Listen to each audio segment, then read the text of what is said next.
Bom, amigos que nos acompanham no Mais 5 Minutos, o tão esperado retorno se concretizou. Nós estamos de volta com o canal, nós estamos de volta a gravar os vídeos. Nesse período que a gente ficou inativo, foram quase 4 meses sem gravar nenhum vídeo, o último foi em janeiro. De lá pra cá a gente não conseguiu conciliar tempo, até porque muitos vlogueiros fazem disso o seu trabalho, com méritos inclusive, mas a gente não faz disso a nossa vida, infelizmente ou felizmente, porque a conversa, a mensagem que a gente passa nos vídeos é a mesma que a gente tem no dia a dia, na rua, ou seja lá com quem for que a gente estiver conversando, é a mesma ideia. A gente faz do futebol a nossa vida, futebol é a nossa vida, então a gente faz isso de coração aberto. No entanto, a gente não conseguiu conciliar o tempo, a gente pode finalmente começar a segunda temporada do canal Mais 5 Minutos e pelo menos uma vez por semana terá vídeo no canal. E o tema de hoje é o Argentino Júnior, não propriamente do título da Libertadores de 85, mas hoje nós focaremos na grande escola, na grande fábrica de talentos que o Argentino Júnior proporcionou para o futebol.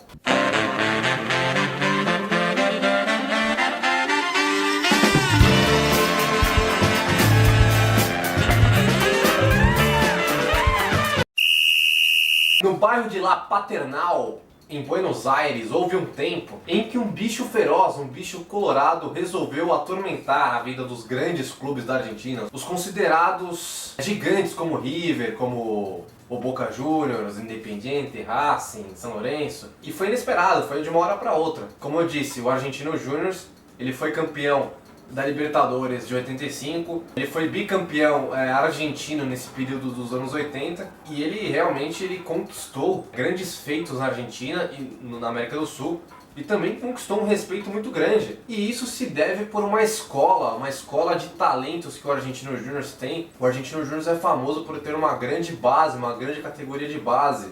Ao longo da história foram inúmeros jogadores bons, nós vamos citar pelo menos as 20 maiores revelações desse pequeno gigante que é o Argentino Júnior no mundo. Comparando essa fábrica de revelações à categoria de base, o Argentino Júnior está muito parelho ao Santos. Como por exemplo, o Santos revelou o Pelé, o maior de todos os tempos, e o Argentino Júnior revelou o Maradona, que é um dos maiores de todos os tempos também, e há uma briga histórica entre os dois, Pelé e Maradona. O Santos também revelou o Neymar, Robinho, e o Argentino Júnior revelou o Riquelme, Redondo. Então é uma briga, uma rivalidade assim, que nem existe, mas se você for comparar a categoria de base, há uma comparação muito forte entre o Santos e o Argentino Júnior. Em termos de grandeza, o Argentino Júnior tem seu respeito, mas o Santos é muito maior. A começar pelo maior astro, né, que foi Diego Armando Maradona, revelado na base do Argentino Júnior. O nome do estádio, inclusive, leva o nome de Maradona. O Maradona que dispensa comentários, dispensa elogios. O Maradona que jogou no Barcelona, no Napoli, todo mundo conhece. No Boca Juniors, ídolo histórico do Boca. Mas também é ídolo no Argentino Júnior, onde começou sua trajetória de muitas glórias no futebol. Seguido de Maradona, em nível de importância, eu cito o Riquelme no segundo lugar, né? O Riquelme que foi considerado por muitos, inclusive por mim, como o último camisa 10 do futebol, né? Você não encontra jogadores com a classe, com o futebol clássico que tinha o Riquelme. O Riquelme com aquela elegância, com aquela classe que ele tinha, você não encontra em jogador nenhum. Aquele futebol de cabeça erguida você não encontra mais.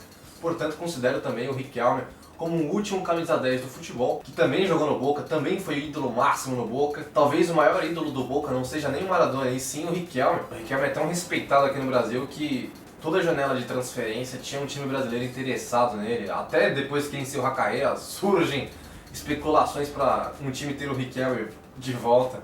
Enfim, foi um dos maiores do futebol, o Riquelme. Seguido do Riquelme, cito Fernando Redondo, um dos maiores volantes de todos os tempos, ou pelo menos dos últimos 30 anos. Foi ídolo no Real Madrid, jogou no Milan no fim de carreira, não fez tanto sucesso como no Real Madrid, mas teve o seu início no Argentino Júnior, para você ver como é uma escola de jogadores fantásticos.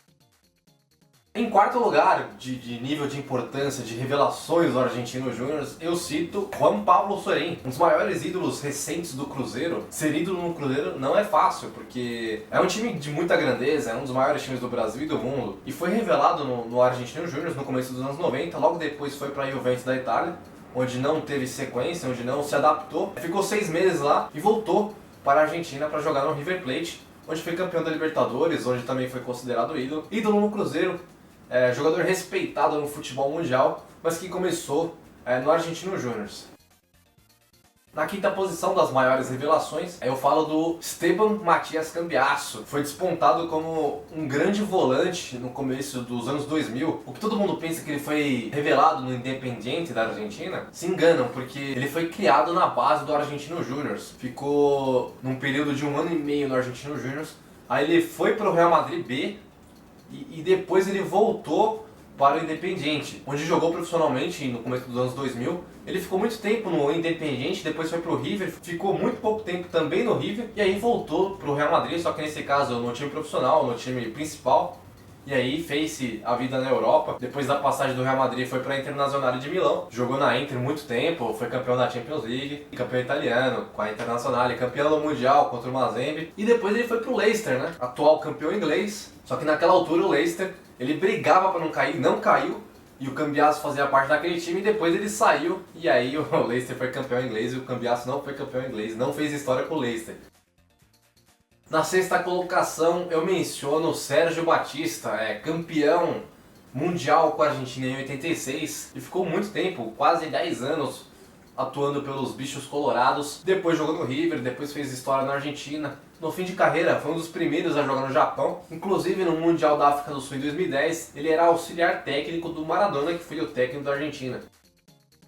Seguido de Sérgio Batista, cito Cláudio Borg, talvez o maior ou um dos maiores ídolos do Argentinos Júnior, revelado na categoria de base do time. Cláudio Borg, ele foi campeão de 86 também com a Argentina, mas ficou muito tempo jogando no Argentinos Júnior. Foi para o Milan, jogou no Flamengo e foi encerrar a carreira no Chile. Depois, como treinador, o Cláudio Borg, ele treinou a seleção chilena também, treinou o próprio Argentinos Júnior recentemente na LDU, mas que é um grande nome do futebol argentino. É um dos maiores ídolos do Argentinos Júnior, criado na própria categoria de base, é um monstro do futebol argentino. Houve uma renovação no futebol argentino na seleção, e dentro nessa renovação, teve um volante que chamou a atenção do futebol europeu, que é o Lucas Biglia. Jogou muito tempo no Anderlecht da Bélgica, atualmente joga na Lazio da Itália, é um dos principais jogadores da Lazio, até considerado um ícone do time de Roma. O Lucas Biglia realmente é um dos bons volantes que o futebol proporciona e teve seu início no Argentinos Júnior. Também teve no final dos anos 90 o Diego Placente, que foi uma grande revelação do Argentinos Júnior no final dos anos 90, que depois jogou no River, jogou na Alemanha, no Bayer Leverkusen, esteve naquela final de Champions, que foi vice-campeão com o gol do Zidane, aquele inexplicável gol de gênio, e jogou 4, 5 anos na Alemanha, depois foi para a Espanha jogar no Celta de Vigo. Do Celta ele voltou com uma proposta boa do San Lorenzo, que foi em 2008, foi o centenário do San Lorenzo, foi atuar na França, no Bordeaux da França. E depois do Bordeaux, ele teve uma sequência de lesões, e aí voltou para a Argentina para jogar no São Lourenço, ficou uma temporada, foi para o Uruguai jogar no Nacional, junto com o Galhardo, e aí encerrou a carreira dignamente no time que revelou ele para o futebol, que foi o Argentinos Júnior. Na 10ª posição, eu cito Fabrício Colottini. Ele não tem uma qualidade técnica exorbitante, mas na sua função de defender, ele é bom.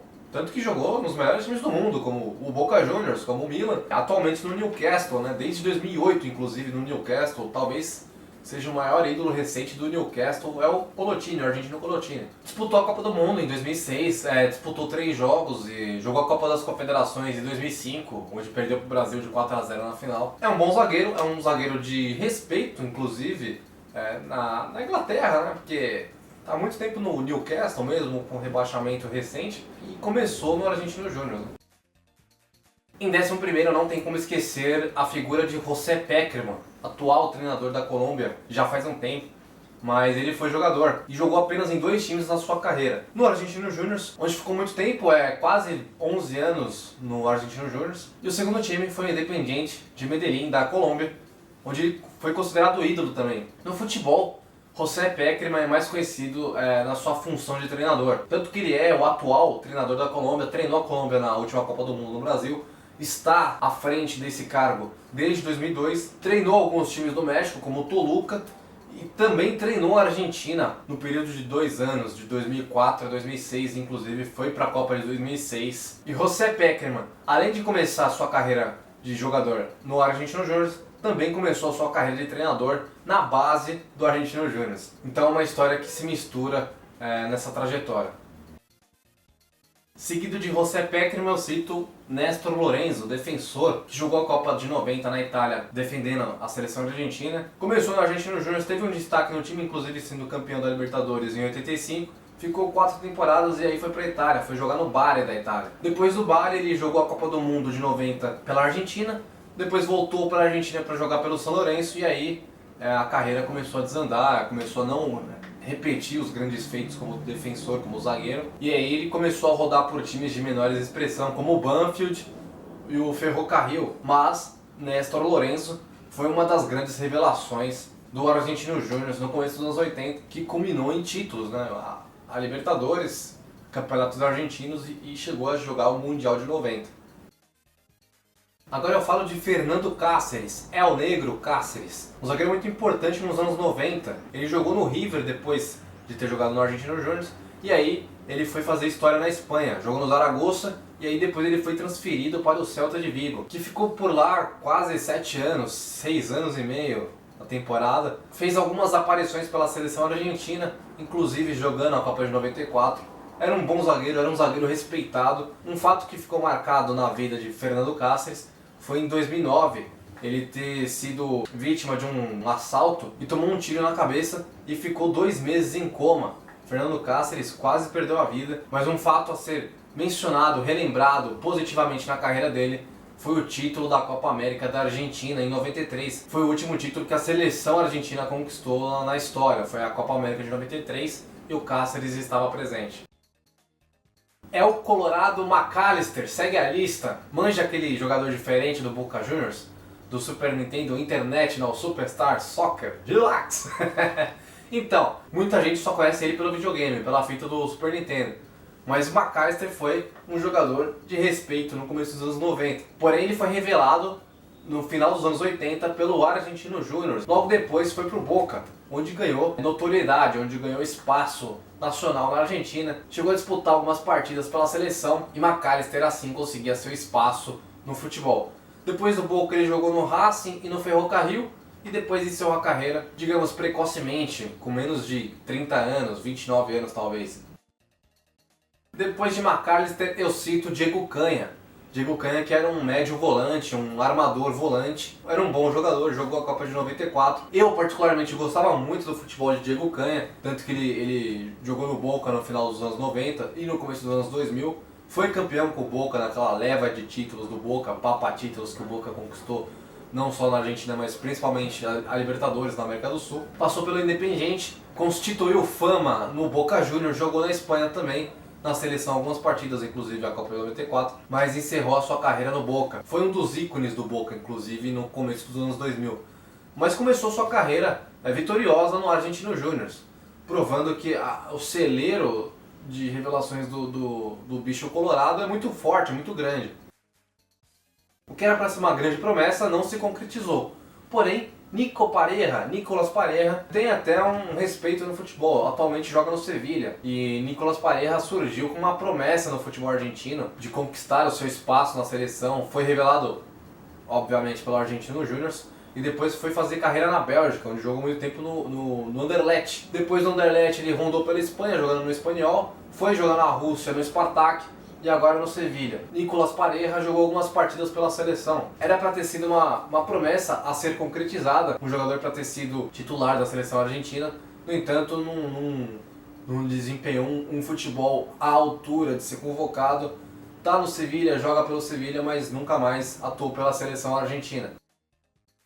Federico Insua é um exemplo de cigano do futebol, né? Meia armador, que começou no Argentino Júnior, começou com uma promessa, um futuro promissor, mas não passou de um andarilho. Jogando no Málaga, jogando no Independiente da Argentina, jogando no Boca Juniors, no América do México, no Necaxa do México, no Borussia Mönchengladbach da Alemanha, no Bursaspor da Turquia e atualmente, ou recentemente, atuou pelo Vélez da Argentina. Mas também teve as suas aparições pela seleção argentina, inclusive, né? Era um jogador bom, que tinha um certo futuro promissor, mas acabou se perdendo no mundo do futebol, começou a jogar em vários times, não dava sequência à própria carreira, mas começou no Argentino Júnior.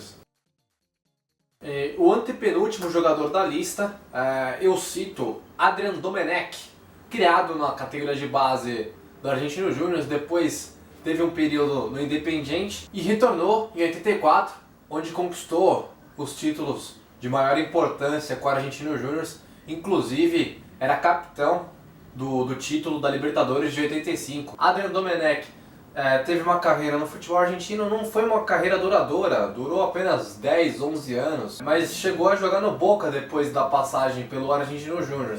Depois do Boca ele passou pela Turquia e encerrou a carreira no Platense, time modesto de La Plata, na Argentina. Durou pouco a carreira de Domenech, mas o maior feito, o grande feito da carreira dele foi ter conquistado o título da Libertadores de 85 e ter sido capitão. Por fim, os dois últimos jogadores têm uma particularidade em comum. Ambos são argentinos naturalizados paraguaios. Cito agora, em penúltimo lugar na lista, Néstor Ortigosa, o argentino que se naturalizou paraguaio, joga pela seleção paraguaia, está sempre presente nas convocações. Começou sua carreira no Argentino Júnior e é considerado um dos ídolos recentes, não só do Argentino Júnior, mas como do San Lorenzo também. Inclusive conquistou o maior título de expressão do San Lorenzo, que foi a Libertadores de 2014. Néstor Ortigosa estava presente, então ele é um dos ícones do time, ídolo no Argentino Júnior, ídolo no San Lorenzo. O Néstor Ortigosa, que joga pela seleção do Paraguai, foi revelado na base do Argentino Júnior. E por fim, para encerrar a lista das 20 maiores revelações, digamos assim, do bicho colorado, do Argentino Júnior, citamos Lucas Barrios, que começou sua carreira no Argentino Júnior, viveu seu grande momento em 2009, 2010, onde jogou pelo Colo-Colo, depois vendido ao Borussia Dortmund. Passou também pelo Cobreloa do Chile, Tiro Federal da Argentina, Spartak da Rússia, o Guangzhou da China, o Montpellier da França e agora joga pelo Palmeiras, onde conquistou recentemente o título da Copa do Brasil, jogando bem algumas partidas inclusive. Lucas Barrios encerra a nossa lista de grandes revelações desse time, que é um time de respeito, que conquistou seus grandes feitos no passado, que sempre revelou jogadores importantes para a história do futebol, não só argentino como mundial, e que recentemente não vive um bom momento. Mas é um time que conquistou não só os torcedores nos anos 80, mas aqueles que gostavam de futebol, que gostam de futebol, conquistou pelas suas façanhas, conquistando seus títulos argentinos e da Libertadores.